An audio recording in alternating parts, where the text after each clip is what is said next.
Me and my snake earrings hanging here. This really shows how long these earrings are. Chapter 8, The TV Star. Aunt Linda is my mother's sister. She lives in Boston. Last week, she had a baby girl. So now I have a new cousin. My mother decided to fly to Boston to see Aunt Linda and her new baby. I'll only be gone for the weekend, my mother told me. I was sitting on her bed watching her pack. I know. I said. Daddy will take care of you and Fudge. I know. I said again. Are you sure you'll be all right? Sorry. The itchy nose. She asked me. Sure, why not? Will you help Daddy with Fudge? Sure, Mom. Don't worry. I'm not worrying. It's just that Daddy is so, well, you know, he doesn't know much about taking care of children. Then she closed her suitcase. We'll be fine, Mom. I said. I was really looking forward to the weekend. Kind of like all of us are. My father doesn't care about keeping things neat. He never examines me to see if I'm clean, and he lets me stay up late at night. On Friday morning, all four of us rode down in the elevator to say goodbye to my mother. Henry looked at the suitcase. Okay. You want to just lay it on the round table back there for me? Thanks. I'm so sorry, Mr. Howell. You're good. Is this Henry looked at the suitcase? Yes. Yep. You going away, Mr. Hatcher? He asked. My mother answered. No, I am. My sister just had her first baby. I'm flying to Boston for the weekend to help out. No baby. Fudge said. Baby, baby, baby. Nobody paid attention to him. Sometimes my mother just talks to her to hear the sound of his own voice. Oh, my brother just talks to hear the sound of his own voice. Have a nice visit, Mrs. Hatcher. Henry told my mother when we reached the lobby. Thank you, Henry. My mother said. Keep an eye on my family for me. Will do, Mrs. Hatcher. Henry said, giving my father a wink. Outside, my father hailed a taxi. He put the suitcase in first. Then he held the door for my mother. When she settled in the cab, my father said, Don't worry about us. We'll be just fine. Just fine. Just fine, Mommy. Fudge yelled. Bye, Mom. See you Sunday. I said. My mother blew us kisses. Then the cab drove away. My father sighed while Fudge jumped up and down, calling, Bye, Mommy. Bye. I had no school that day. The teachers were at a special meeting, so my father said he'd take me and Fudge to the office with him. My father's office is a huge building made of almost all glass. It's really a busy place. You never see people just sitting quietly at a desk. Everyone's always rushing around. A person could get lost in there. My father has a private office and his own secretary. Her name is Janet, and she's very pretty. I especially like her hair. It's thick and black. She has the longest eyelashes I've ever seen. Once I heard my mother say, Janet must have to get up at the crack of dawn to put on her face. My father just laughed when my mother said it. Janet seen me before, but this was first meeting with Fudge. I was glad his hair was finally growing back. I explained right off about his teeth. He'll look a lot better when he's older. I said. He knocked out his front teeth, but when he's 6 or 7, he'll get new ones. See? Fudge said, opening his mouth. Oh, God. My father said. Janet, the boys are going to be here for the morning. Can you amuse them while I clear up some work? Certainly, Mr. Hatcher. Janet said. You go ahead into your office, and I'll take the boys on a tour of the rest of the agency. As soon as my father went into his private office, Janet took out her pocketbook. She reached in and came up with a hairbrush, some lipstick, and a bag of crackers. Want some? She asked me and Fudge. Okay. I said, taking a handful. Fudge did the same. The crackers were shaped like little goldfish. I nibbled while Janet fixed herself up. She had a big folding mirror in her desk drawer.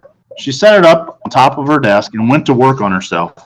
When she was finished, she looked exactly the same as when we came in, but I guess she didn't think so because she said, That's much better. Then she put all her stuff away and took me by one hand and Fudge by the other. We walked down a long hall through a doorway and into another section of the agency. We came to a room where there were a bunch of kids with mothers. I guess there were at least 50 of them. Most of the kids were kind of small like Fudge, and some were crying. Is this a nursery school or what? I asked. Now, back in my day, preschool was called nursery school because, like, the school that I went to before kindergarten, it was called nursery school. Okay. So, never heard about nursery school. It's just the name that was for preschool before it was named preschool.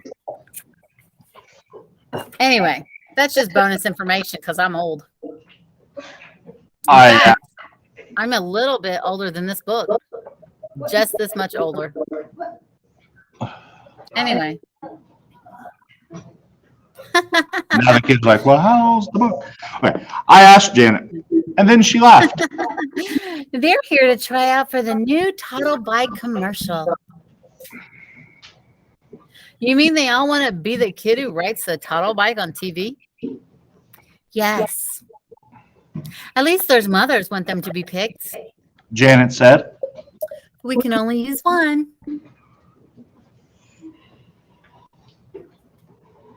You mean only one out of all those kids is going to be picked? That's right. Janet said. Who picks them? I asked. Your father and Mr. Denberg are doing it. But of course, Mr. Vincent, the president of the Toddle Bike Company, has to approve. And just then, a door opened and the secretary came out. Next. She called to the waiting kids.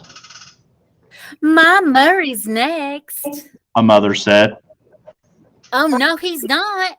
Another mother called. Sally's next. Ladies, please, you'll have a turn. The secretary said. Murray got to be next. He was a little red-headed kid. He wasn't in the other room for 2 minutes when the door opened and a big man with a cigar in his mouth came out. No. He shouted. He's not the type at all. Murray was crying. and his mother yelled at the big man. What do you know anyway? You wouldn't know a treasure if you found one. She shook her fist at him. Yeah. And Janet whispered to me. That's Mr. Vincent. He's the president of Toddle Bike. Mr. Vincent walked to the center of the room. He looked around at all the kids. When he looked over at us, he pointed and called. There he is. That's the kid I want. I thought he meant me. I got excited. I could just see myself on TV riding the Toddle Bike. All my friends would turn on their sets and say, Hey, look, there's Peter. While I was thinking about what fun it would be, Mr. Vincent came over to us and he grabbed Fudge. He lifted him up. Perfect. He cried. He's perfect. The mothers who were waiting packed up their kids and left right away. Mr. Vincent took Fudge in his arms. Janet chased him. She called. But Mr. Vincent, you don't understand. I ran after Janet. Mr. Vincent carried Fudge into the other room, and he announced, I found him myself. The perfect kid to ride the title bike in my new commercial. Mr. Vincent put Fudge down and took the cigar out of his mouth. There were two other men in the room. One of them was Mr. Denberg. The other one was my father. Daddy. Fudge said. George, My father told Mr. Vincent. this is my son. He's no actor. He's not a model. He can't make your title bike commercial. He doesn't have to be an actor or a model. He's perfect the way he is. Mr. Vincent insisted. Now look, George, we want to make the best possible commercial for your company, but Fudge cannot be the boy to ride the title bike. Now you listen, Hatcher. Mr. Vincent raised his voice. I wondered why he called my father Hatcher, just like Mr. Yarby did. Mr. Vincent pointed at Fudge.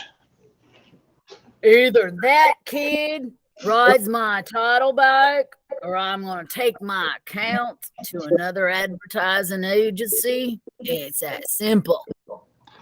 My father looked at Mr. Denberg. Girls. It's your decision, Warren. Mr. Denberg told my father. I don't want to be the one to tell you what to do. My father picked up Fudge and held him on his lap.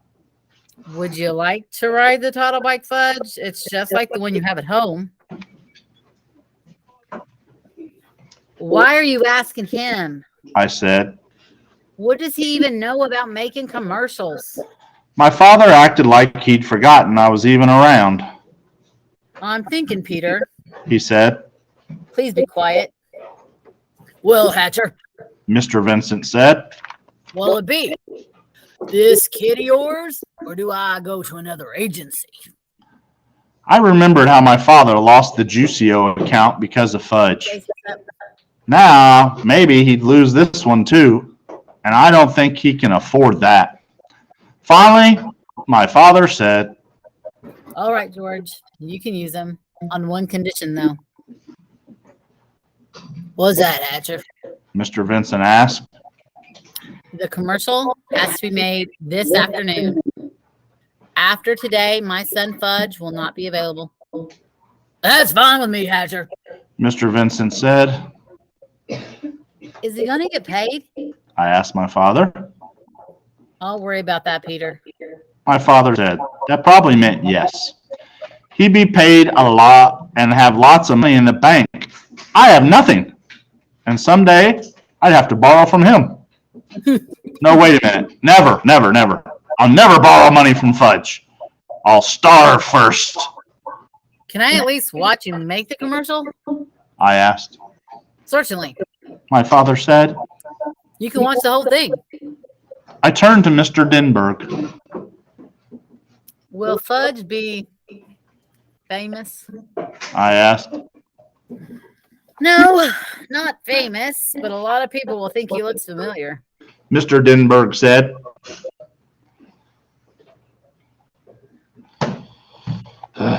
Sorry, I had a kid fall at recess yesterday, and his arms broke. But, Oh, no. you can watch the whole thing, and it would be famous. No, not famous. I turned to Mr. Vincent, Mr. Denberg said, and I turned to Mr. Vincent. Do you know he has no front top teeth? That's part of his charm. Mr. Vincent said. And that he cut all of his hair off 2 months ago? He looks fine now. Mr. Vincent said. And he can't even talk in a long sentence yet. I told everyone in the room. He doesn't have to say a word. Mr. Vincent told me. I couldn't think of any other reason why Mr. Vincent shouldn't use Fudge in his title bike commercial. It was settled. Soon Fudge would be famous star, and I would be plain old Peter Hatcher. 4th grade, nothing. Let's begin right after lunch. Mr. Denberg said. We should get it filmed in about 2 hours. Now let's think about this. What we know about Fudge. Do you think they can film a commercial in 2 hours? No. I bet it's going to be an interesting experience. Okay. No, we're good. While my and Mr. Dimberg worked out all the arrangements, I asked Janet where the men's room was. She walked me to it. I told her thank you and that she didn't have to wait. I'd find my own way back. When I was safely inside, I looked at myself in the mirror and I thought, I wish Fudge had never been born. And I continued thinking, everything good always happens to him. If he had to be born, I wish he could be 9 or 10 like me. Then Mr. Vincent would want him to be the one to ride the toddle bike in his commercial. Janet sat down to the coffee shop for some sandwiches and drinks. After we ate, we all walked to another section of the agency where the cameras were set up. Make-believe street scene was the background. The toddle bike was shiny red. My father told Fudge all he had to do was ride it around. Fudge liked that. He zoomed all over the place. Vroom, vroom, vroom, he called. My father, Mr. Vincent, and Janet sat on folding chairs and watched the action. I sat on the floor at my father's side, and Mr. Dinberg was the director. And he said, okay, Fudge, we're ready to begin now. You ride that toddle bike where I'll tell you, and I'll take a picture of you doing it. All right? No. Fudge said. What's he mean, Hatcher? Mr. Vincent asked. Why did you say no? My father groaned. Look, George, using Fudge was your idea, not mine. Mr. Dinberg tried again. Okay, Fudge, this is it. The cameraman said, start riding this way. Ready, set, go. Fudge just sat there on the bike, but he wouldn't pedal. Come on, kid, let's go. The cameraman called. No, don't want to. Fudge answered. What's with this kid, Mr. Hatcher? The cameraman asked. Fudge. My father said. Do what the nice man tells you to do. No, don't have to. Janet whispered to my father. How about some cookies, Mr. Hatcher? Good idea, Janet. My father told her. I have some Oreos right there. She said, patting her pocketbook. Shall I give them to him?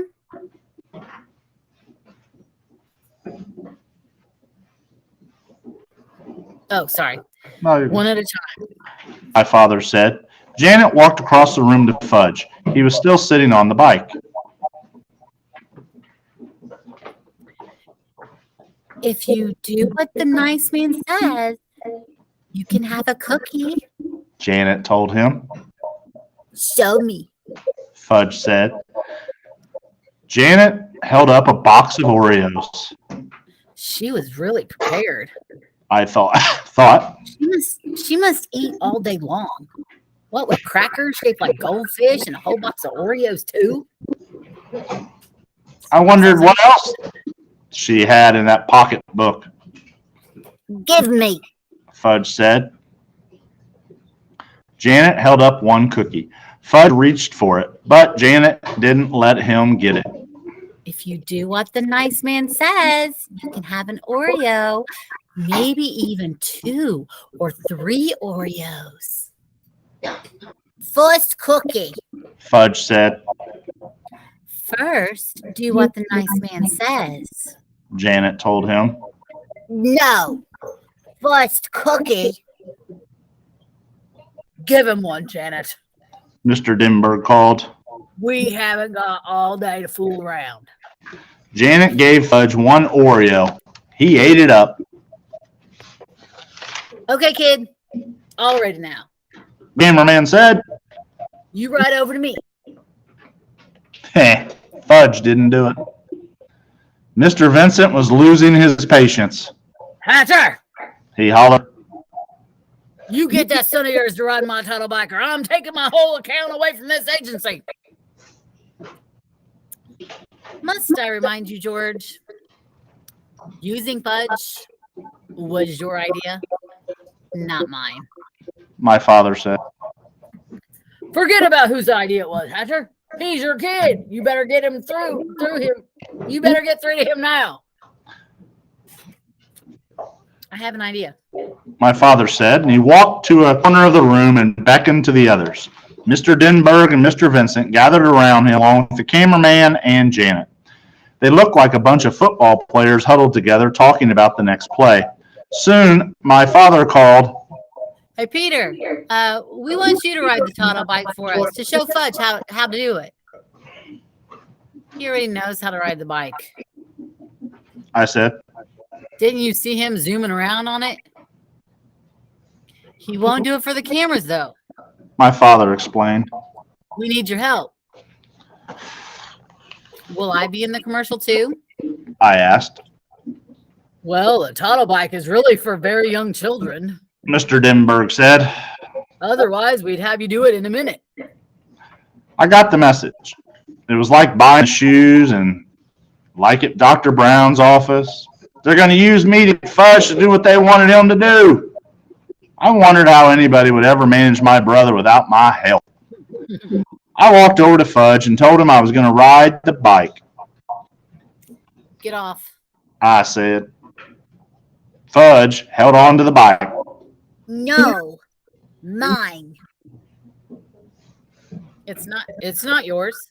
My father told him. But Fudge wouldn't move for anything. He closed his eyes and screamed. He can scream loud when he really tries. So my father had to pull him off the Toto bike. Fudge kicked and kept screaming, and I bet Mr. Vincent was sorry he ever spotted my brother in the first place. I got on the bike. It was so small my knees practically touched ground, but I managed to ride it around just where the cameraman told me to. See how nice Peter can ride the Toto bike? Janet said. Here, Peter. Come have an Oreo.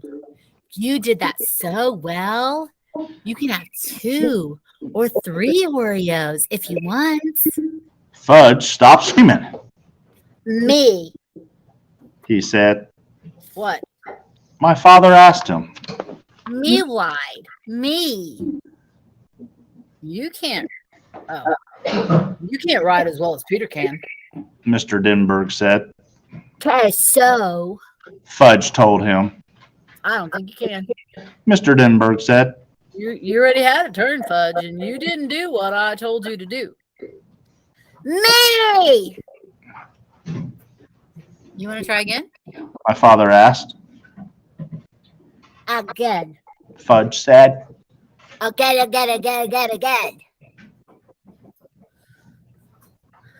Well, I don't know. Miss Denberg said. Well. Mr. Vincent said, chewing on his cigar. Well. The cameraman said, scratching his head. Please. Begged Fudge. I never heard my brother say please before. Mr. Denberg said. Okay, we'll give you one more chance. Fudge ran to the bike. I got off and he jumped on. Now? He asked Mr. Denberg. Now. Mr. Denberg said. Ride this way, Fudge, over here, toward me. Fudge did as he was told. Just like Peter. He said. See? Just like Peter. Janet gave me a kiss on the cheek. You saved the day, Peter Hatcher. She said. When she wasn't looking, I wiped off my face. Her kiss was just too juicy. Ew. That means there's all kind of spit under the kiss. Ew, gross. Monday's chapter. Just another rainy day. Ooh. We will see you in 25 minutes at lunch. See you shortly.